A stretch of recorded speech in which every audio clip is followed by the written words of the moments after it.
Enfrentas al reino oscuro con violencia y guerra.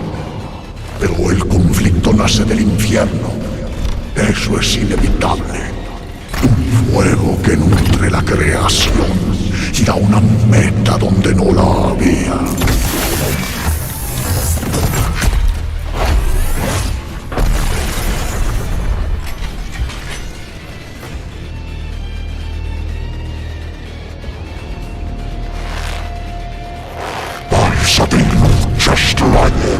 Honra a tu verdadero Dios.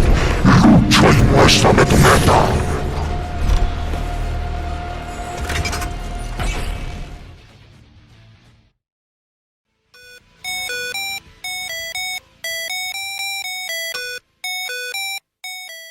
Buenos días, tardes o noches.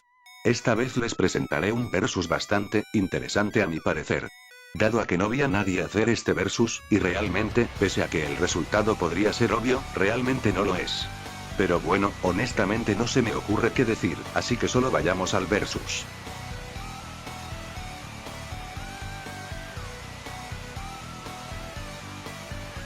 Empezaremos con Davor, el señor oscuro, el guerrero del infierno.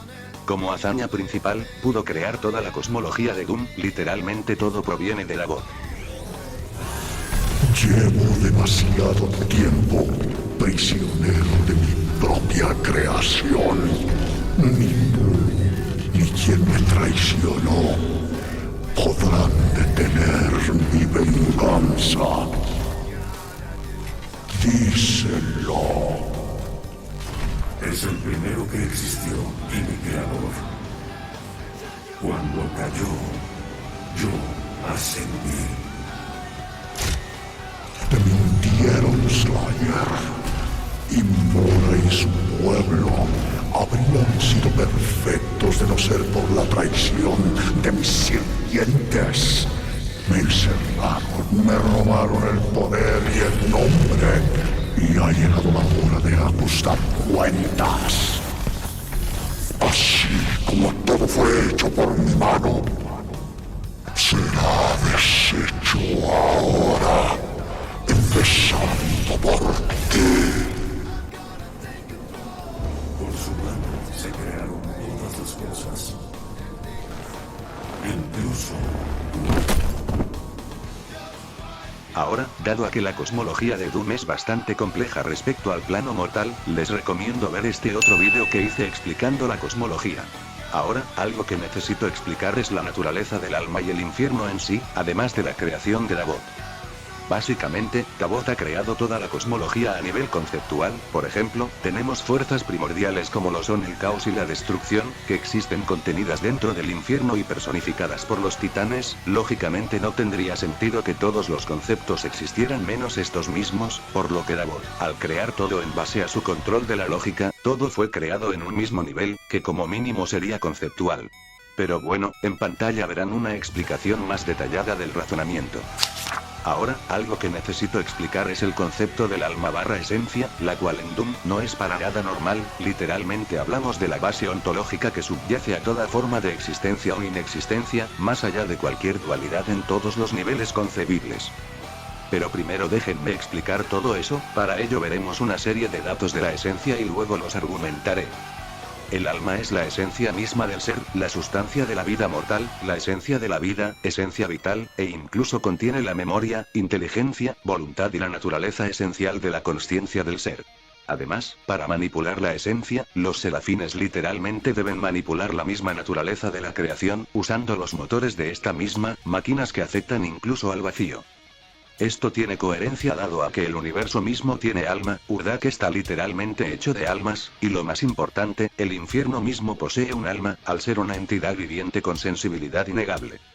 Ahora, algo que deben comprender es que el infierno existe más allá de cualquier dualidad. Esto lo veremos más a profundidad luego, pero resumidamente, dado a que Dabot precede a toda la cosmología en un nivel conceptual, incluso al vacío, este último al ser la carencia de todo, anterior a las cosas que Dabot crea a nivel conceptual, debería ser un vacío conceptual. Por lo tanto, Dabot precede y es externo/independiente de todo concepto o ausencia de concepto, de forma que ninguno lo limita, y por ende Dabot supera todas las dualidades conceptuales. El infierno obviamente es una extensión de Dabot, por lo que comparten naturaleza. Question time. Here's a question from chat. This is Ben Langling. The question is this, because we were talking about Warhammer 40k, this is tying into that. The question is this: is Hell its own living entity, or is it an extension of the Dark Lord's power and will? And then as a side note, they said, I collect 40k as well, so that's really cool to see. Other than that, thanks for making such a great game.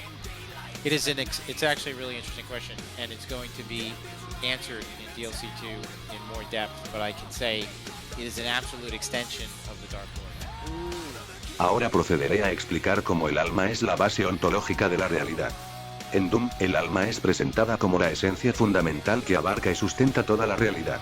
Para entender por qué el alma es la base ontológica de la realidad, debemos considerar varios aspectos de su naturaleza y su relación con la existencia de todos los seres y objetos. El alma en Doom no es simplemente un componente más de la realidad. Es la esencia misma que define y proporciona la estructura necesaria para que cualquier cosa exista. Este concepto implica que toda la realidad no solo es sostenida por el alma, sino que participa de su esencia, obteniendo de ella su ser y características fundamentales. La noción de que el alma es la base ontológica de la realidad se puede comprender mejor a través del entendimiento de la esencia y la existencia en términos filosóficos. En la filosofía aristotélica, la esencia de un ser es su naturaleza definitoria, mientras que la existencia es el acto de ser. En Doom, el alma actúa como la esencia que sustenta y da vida a la existencia. Sin la esencia del alma, no habría nada que definiera o diera coherencia a la realidad. Esta esencia es lo que otorga sustancia a la existencia, permitiendo que los seres y objetos tengan identidad y propiedades. Dabot, un ser que personifica el alma, ayuda a ilustrar este concepto. Dabot, siendo acto puro, no tiene distinción entre su esencia y existencia. Él es la manifestación perfecta y absoluta de la esencia del alma, lo que significa que su ser es completamente actual, sin potencialidad no realizada.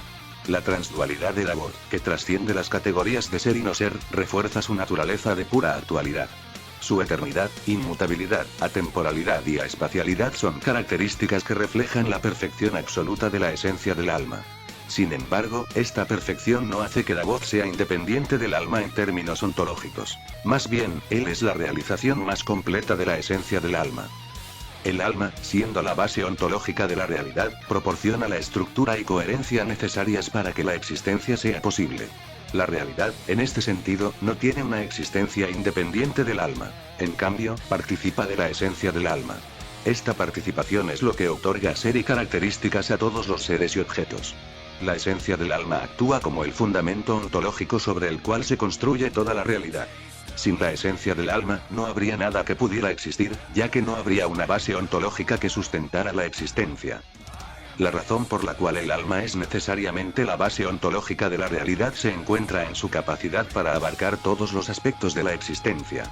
El alma en don no solo define la vida, la memoria, la inteligencia y la voluntad de los seres, sino que también abarca la realidad en su totalidad, incluyendo planos que trascienden todos los conceptos y la ausencia de conceptos, como el infierno.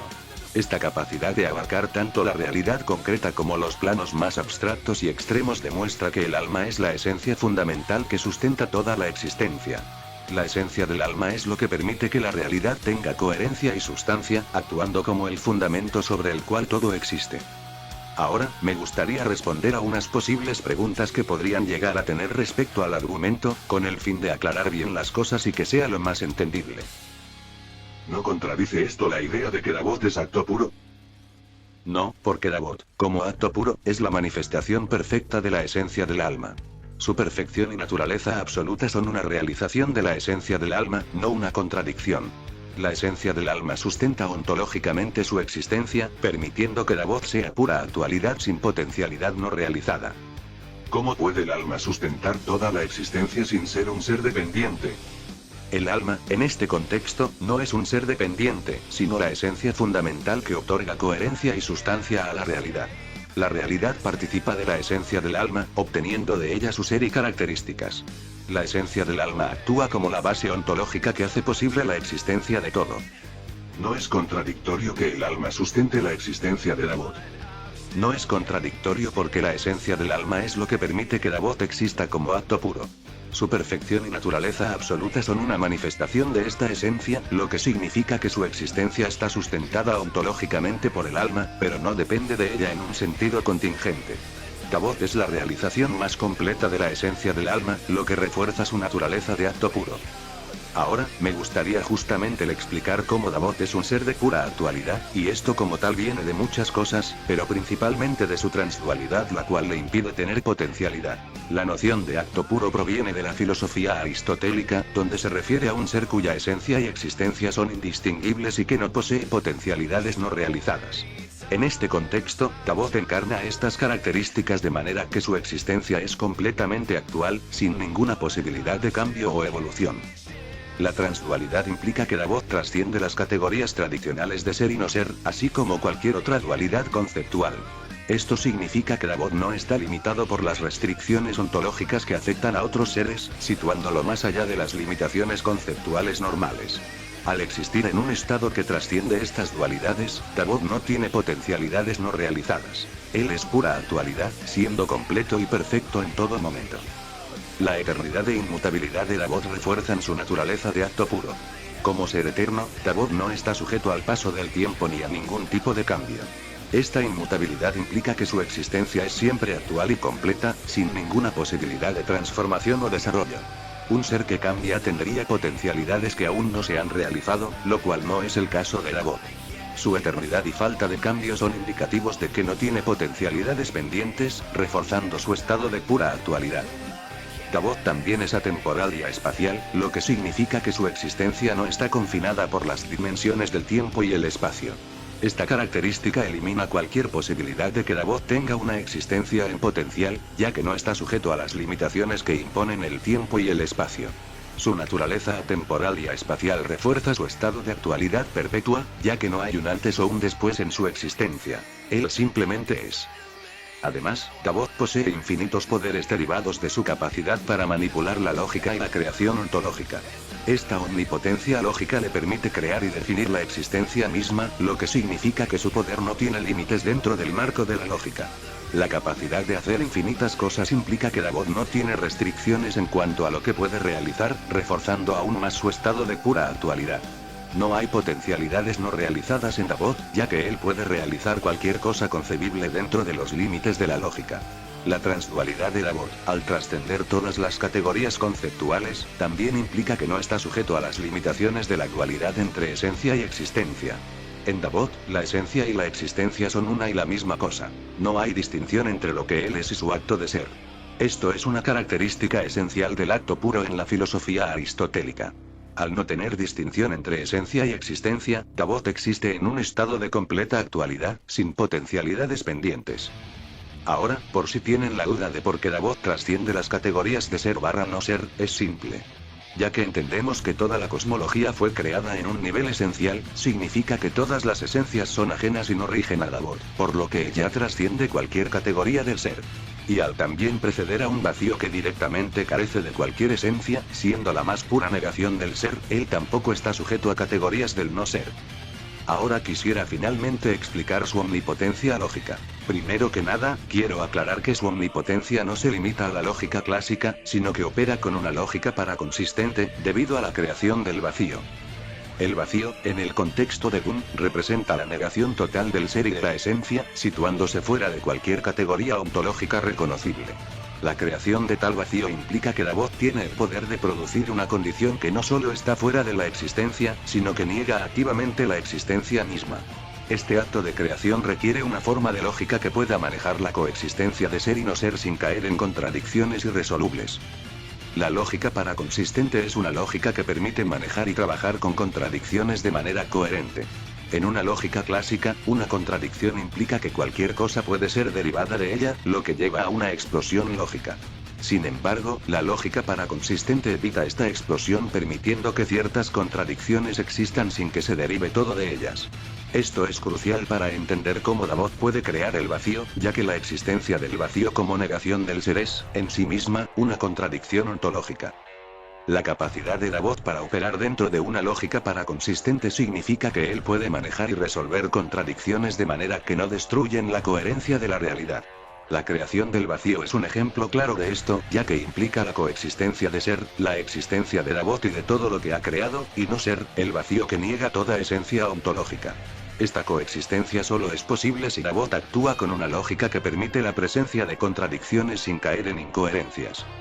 Al operar con una lógica paraconsistente, Dabot demuestra su capacidad para trascender las limitaciones de la lógica clásica y manejar estados ontológicos extremos de manera coherente. Esta capacidad refuerza su naturaleza de acto puro y transdual, ya que le permite existir y actuar más allá de las restricciones impuestas por las dualidades conceptuales tradicionales. La lógica paraconsistente es, por tanto, una herramienta esencial para entender cómo Dabot puede crear y sustentar tanto la existencia como la negación del ser, sin comprometer su perfección y coherencia ontológica. Ahora, ya que entendimos eso, procedo ahora sí a explicar por qué Dabot posee omnipotencia. Dabot posee omnipotencia lógica debido a su naturaleza de acto puro y su capacidad de ejercer infinitos poderes y habilidades. Un acto puro es un ser cuya esencia y existencia son indistinguibles y que no tiene capacidad para el cambio o la evolución, ya que no hay nada en su ser que no esté ya plenamente actual. La característica de poseer infinitos poderes refuerza esta noción de acto puro, ya que implica que Dabot no está limitado por ninguna restricción lógica o ontológica. La capacidad de ejercer infinitos poderes significa que Dabot puede realizar cualquier acción concebible dentro del marco de la lógica, sin encontrar barreras que limiten su capacidad de acción. Esta omnipotencia lógica se manifiesta en su habilidad para crear y manipular la realidad en formas que trascienden las limitaciones convencionales. La omnipotencia lógica de Dabot se deriva de su estado de pura actualidad y de su capacidad para ejercer infinitos poderes. Al no tener potencialidades no realizadas, Dabot no enfrenta ninguna limitación en su capacidad de acción.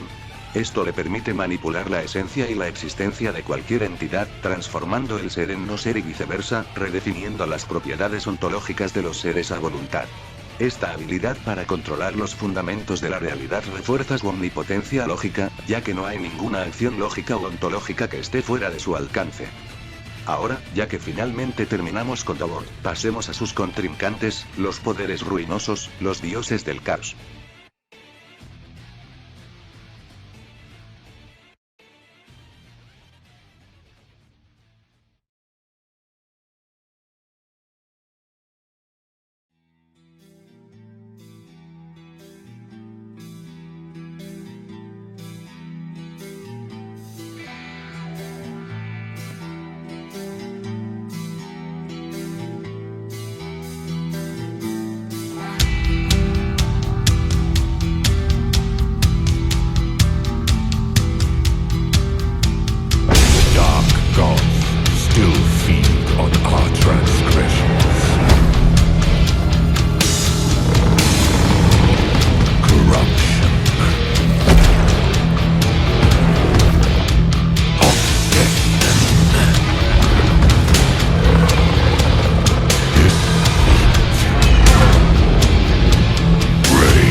vamos a repasar lo que es la cosmología. Para empezar, el universo es infinito y se expande infinitamente. Pero yendo mucho más lejos, existen infinitas dimensiones, infinitos ángulos a diferencia de las meras 4 dimensiones que nosotros conocemos. No me molesta en argumentarlo, debido a lo explícita que es la mención. Pero mejor pasemos al Immaterium. Todas las posibles elecciones y caminos existen en la disformidad, el nexo de las realidades, el reino del caos. Todas las posibilidades son ciertas y todas las verdades son posibles. El estado abstracto del caos existe como un vórtice de energía que representa sus conceptos relacionados. Y evidentemente, la disformidad es adimensional, y como veremos pronto, trasciende cualquier noción física como lo son el tiempo y el espacio.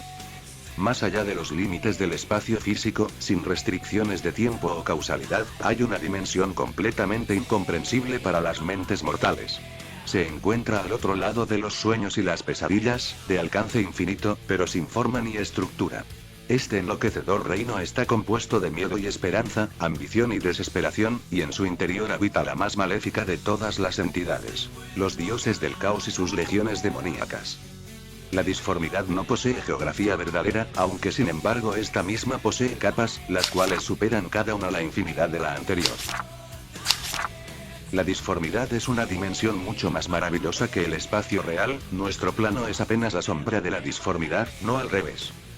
El espacio disforme puede explicarse en términos de un mar de energía bruta infinitamente amplio y profundo. Esta energía lleva en su interior pensamientos aleatorios, emociones ilimitadas, fragmentos de memoria y creencias inquebrantables de quienes viven en el universo material. La disformidad es exactamente energía cambiante y consciencia sin fin. No existe ni el tiempo ni la distancia. Como ya está más que claro, el espacio y el tiempo directamente no existen en la disformidad. Es totalmente atemporal y metafísico. Además, la disformidad contiene todas las posibilidades. Y ahora, para ir terminando con estas cosas y pronto poder ir a ver mejor las capas de la disformidad, en pantalla estarán viendo una gran cantidad de declaraciones universales para la disformidad. El reino del caos es un lugar que no es un lugar que está fuera del espacio, al mismo tiempo que dice que los seres allí son conceptuales. Ahora, finalmente, ya que tenemos en claro que la disformidad como mínimo es de un nivel universal, veremos las capas de la disformidad. Para empezar, se dice explícitamente que hay infinitas capas en la disformidad. Hay capas superficiales y profundas, al igual que un océano. Entre más se adentra en la disformidad, la situación es peor, mucho peor. Se menciona que las personas que atraviesan la disformidad solo tocan la superficie, se indica un detalle cuando intentas ir demasiado profundo. Algo fácilmente relacionable a Magnus divagando en la disformidad, quedó cegado y se encontró en un vacío blanco e infinito carente de dimensiones ni puntos de referencia.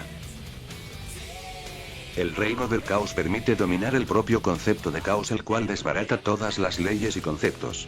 No hay manera de conocer el verdadero rostro de un dios del caos, porque ninguna mente mortal o mecánica puede captar la naturaleza insondable del caos. Los 4 poderes son manifestaciones de los diversos aspectos de este caos puro y, por lo tanto, también ellos solo pueden describirse en términos mortales limitados, utilizando palabras e imágenes que, en última instancia, no logran representar perfectamente la forma real del dios. Los dioses del caos son solo una proyección / manifestación de su verdadera y mayor forma abstracta, son la manifestación más pura del caos. Y finalmente, como tal, surgieron del vacío etérico, que trasciende todos los conceptos, contiene todo y nada en un estado metafísico. Básicamente existe en un estado contradictorio de superposición, siendo absolutamente todo y nada al mismo tiempo, donde todo se reduce a un abstracto universal. Pero ahora sí, finalmente viendo a los dioses del caos, empezaremos con Korne, el más fuerte de todos. El reino de Korne es la encarnación pura del conflicto. Este concepto no es simplemente un evento que ocurre en la vida mortal y mecánica, sino un elemento vivo que abarca todas las cosas. Además, Korne podría acabar con todos los otros dioses del caos. Y mejor, con solo caminar, puede sacudir todo el reino del caos. Yendo más lejos, su rugido de furia amenazó con derrumbar los cimientos de la realidad. En los días en que Slaanesh, el último nacido y más hermoso, luchaba por existir, su poder creció más que el de todos los demás dioses, ya fueran separados o juntos, y parecía como si su triunfante rencor fuera a destruir el equilibrio en la disformidad. De cualquier forma, los dioses del caos son comparables entre sí, en el sentido de compartir el mismo nivel de existencia, por lo que ahora prefiero ir a hablar de las habilidades de los dioses del caos. Los dioses del caos deforman el reino del caos para reflejar su estado mental / ideales que representan. La realidad renace a medida que las alucinaciones febriles, las esperanzas y los miedos se vuelven reales. Además de, como vimos antes, los dioses son literalmente los conceptos que representan, teniendo existencia abstracta de tipo 1. La realidad es líquida y siempre cambiante en el reino del caos, donde los dioses del caos tienen una influencia infinita. Las enfermedades de Nurgle son literalmente pandimensionales y puede enfermar a los necrones. Trae la decadencia a cuerpos, mentes, almas e ideales. Y ya para ir terminando, porque si hago este vídeo demasiado largo jamás terminaré de editarlo por la pereza, lo más roto de los dioses del caos sin duda debería ser la transdualidad. Primero, entendamos la naturaleza de la transdualidad tipo 4. Este concepto describe a personajes que existen más allá de los sistemas de lógica binaria, Ainhoa, y operan en un sistema de lógica multivaluada con al menos 5 valores de verdad. Estos personajes no pueden ser descritos simplemente como A, Noa, tanto A como Noa, ni como ni A ni Noa. En cambio, existen en un estado que trasciende estas combinaciones simples, inmunizándolos contra cualquier ataque o habilidad que opere bajo un sistema lógico más limitado. Los dioses del caos se formaron en el vacío aetírico, un lugar descrito como trascendiendo todos los conceptos conocidos y reduciendo las dimensiones superiores a un abstracto universal. En este vacío, los conceptos tradicionales de espacio, tiempo y lógica se disuelven, lo que sugiere que cualquier entidad que se origine allí operaría bajo un conjunto de reglas diferentes a las de nuestro universo observable. Este vacío aetírico, siendo un abstracto universal, sugiere la existencia de una realidad donde los sistemas lógicos tradicionales no se aplican. Además, se menciona que los necrones han explorado capas de metarealidad aún más profundas que las dimensiones observables, encontrando un nivel donde los conceptos se reducen a un abstracto universal que es simultáneamente todo y nada. Esto implica una existencia donde las dicotomías, como Ainhoa, no tienen sentido, y en su lugar, las entidades existen en un estado indefinible por las reglas lógicas convencionales. Tzeentch, uno de los dioses del caos, se describe como una manifestación de caos y mutabilidad absoluta, cuya existencia misma es una paradoja. Desea el poder y la ausencia de poder, la anarquía y la confusión. La naturaleza de Tzeentch, siendo infinitamente mutable y contradictoria, lo coloca más allá de cualquier definición fija. Esta mutabilidad extrema y la coexistencia de deseos contradictorios indican que Tzeentch no puede ser definido por una lógica binaria. En lugar de eso, existe en un estado que acomoda múltiples valores de verdad simultáneamente. La cita de Horus Heresy. Tempest añade que en la disformidad, todo lo que el hombre llama mentiras son sus verdades y todo lo que no es ni verdadero ni falso se regocija allí. Esto implica que, en la disformidad, las nociones de verdad y falsedad, así como la lógica que las sostiene, se desintegran. Los dioses del caos, siendo entidades de la disformidad, existirían en un estado donde estas categorías binarias son irrelevantes. Uniendo todo esto, podemos concluir que los dioses del caos no se adhieren a un sistema de lógica binaria, sino que operan en un estado de lógica multivaluada que trasciende las combinaciones simples de Ainhoa, su formación en el vacío aetírico, su operación en capas de metarealidad profundas, la naturaleza paradojal de Tzeentch y la desintegración de la verdad y falsedad en la disformidad, todo apunta hacia su existencia en un estado de transdualidad tipo 4. En este estado, los dioses del caos son inmunes a ataques y habilidades que operan bajo sistemas lógicos más restringidos, ya que ellos mismos existen en una realidad más compleja y avanzada desde el punto de vista lógico.